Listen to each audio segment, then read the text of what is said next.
Now that we have the first function working for the turning on the main timeline, we just now have to target the movie clip timeline for the next one. So let's go back to our code. And one of the things I do want to point out is that I have changed the name of the file to basic timeline targeting instead of timeline targeting, just so it's more consistent. So just be aware of that. Anyway, we now have to create a function event listener pair that will make the light 2 turn on. So I'm going to go ahead and say light 2 turn on, just so I have that here. And let me copy and paste the existing function event listener pair. So I'll say turn light 2 on. This will be the light 2 on button. Let me make sure that that is correct. That is the light 2 on BTN. That is correct. And then, of course, I need to make sure that I have the function, the right function there as well.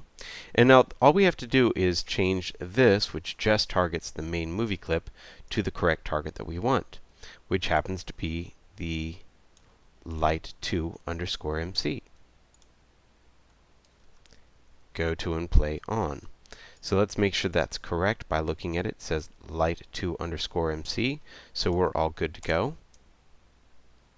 And now when we click on that one, it should turn that light on, and the first button should turn on the main light.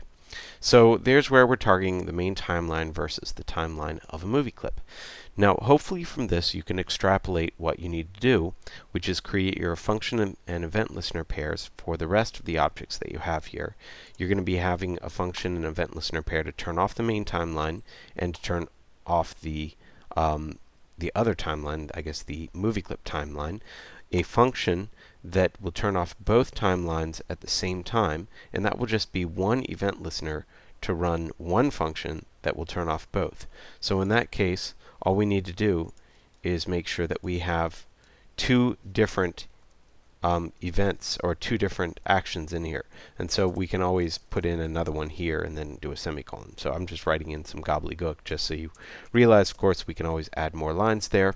And then we need a rollover rollout function, event listener pair, that works with the two buttons that are down here on each side.